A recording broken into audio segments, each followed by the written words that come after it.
We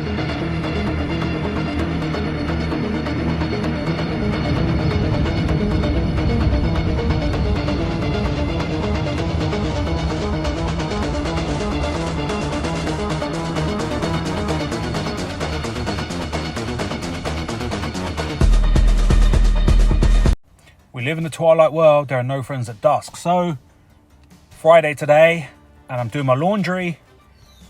So as I wait here for my clothes to be washed, I can make a quick video.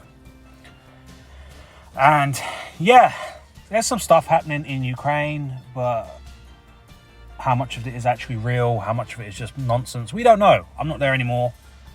I can only speculate at this point. But I can't help but notice the parallels Ukraine has with Operation Bodyguard, which was a massive deception operation that happened in World War II.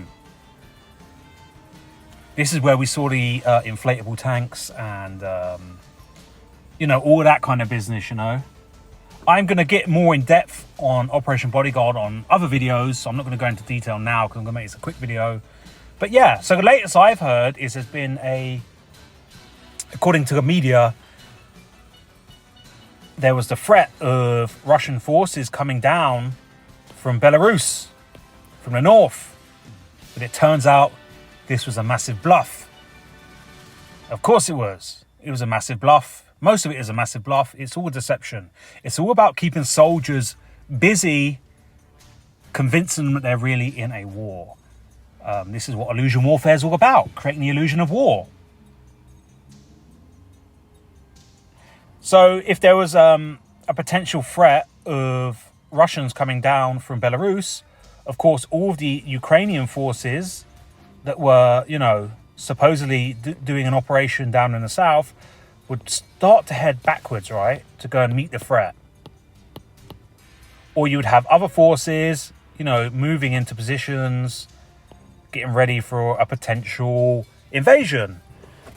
Yet again, guys, this is all being puppeteered by one organization, okay?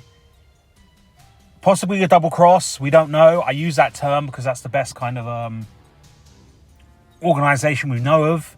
Whether they're still around, I don't know. But we're going to use that term because that's what it is. It's one organization puppeteering both sides of the war, playing them like pawns on a chessboard. Of course, when we look back over to Operation Bodyguard, the two main operations were Fortitude North, which was to create the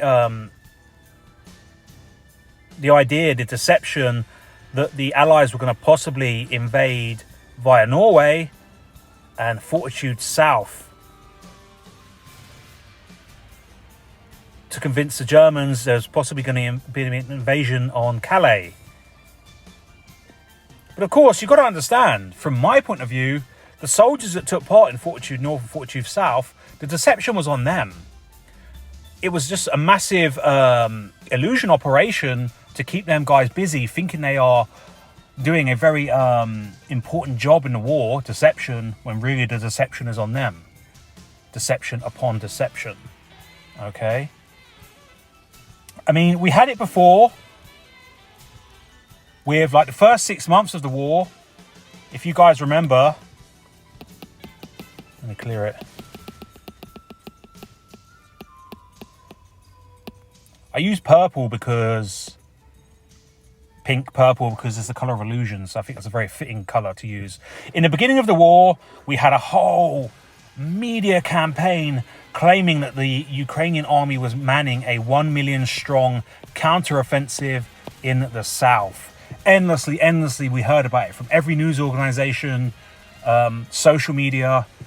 It's all they spoke about. Now, yet again, it's very obvious to anyone that looks into this kind of stuff, the media wouldn't, if that was really going to happen, the media wouldn't tell you that, okay? This is part of it, right? They're telling you it because they want you to know that, and it's fully admitted this was a bluff. It was to deceive the Russians, while really they went and took Kharkiv, apparently. Even though I'm pretty sure Kharkiv was never occupied. Yet again, deception is upon the soldiers and the masses. They have no idea this is an illusion, especially the soldier who's taking part. To him, it's all real. He's sitting there in his tank, holding his rifle, doing exactly what he's told to do. To him, it's all real. And when there's nothing going on, that's because, hey, war is 95% board and 5% action, right? This is the kind of shit they have to tell themselves, you know? So yeah, I mean, that kept the Ukrainian military and the masses busy for 6 months, even more, with this whole massive ruse, which was just pretty much the same kind of battle plan as Fortitude North and Fortitude South. You know, things have changed, right? That was almost 70 years ago, Operation Bodyguard. We've got now technology, open source information, warfare, social media. It's going to be slightly different in that it's always going to be easier because they can basically change the perception of the masses via those tools, you know. So it's a lot easier, and this is going to go on and on and on, guys. As long as they can keep moving these soldiers around, giving them the illusion that they're actually partaking in the war. This could go on for 10 years. Now, I hear a lot of people like, your likes of David Icke and stuff saying, this will end when people stop taking part in it, Stop coercing. Is that the word? No, that's not a word. What's the word I'm looking for? I use the word participation. David Icke uses another word. I can't remember what it is off the top of my head. But, basically this will all end when people stop participating. But I don't mean to be harsh, but I don't think the NPCs, which is the vast majority of people on this earth, understand about not participating. I don't think it's in their programming.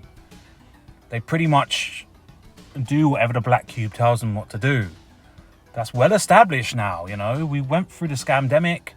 We've seen it in Ukraine. We've seen it again and again now. It's just too hard to deny that these NPCs they just do what they're told to do, right on cue. They will stand in a queue on cue. So yeah. The other thing I was going to talk about is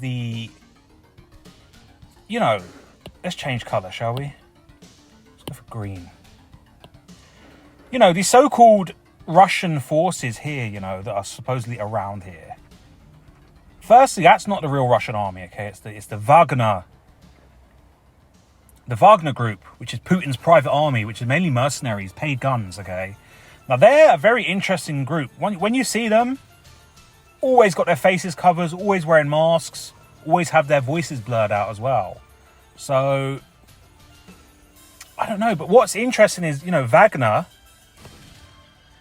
which I believe is spelled Wagner, is a German name, and it actually means wagon maker. Now that's interesting, isn't it? Because what have these wagon makers been doing? Mostly here in the south and east of Ukraine. They've been freely giving away tanks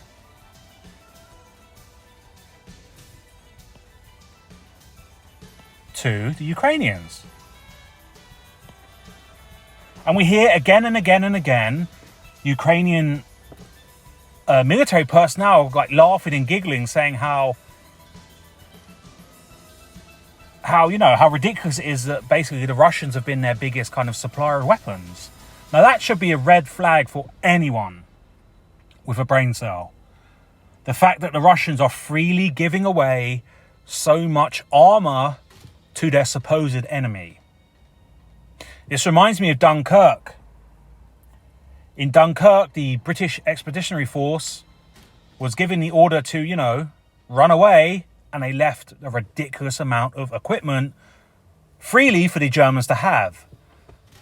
Trucks, jeeps, machine guns, light guns, heavy guns, enough to basically give them weapons to fight the war. This is all part of the illusion. It's all part of the narrative, the dramatization of the story to make it a Hollywood film, The reality is, guys, is that the real Russian army could have just took Kiev within 24 hours and it would have been a bloodbath. Everyone would be dead. if there was actual real warfare, everyone would be dead.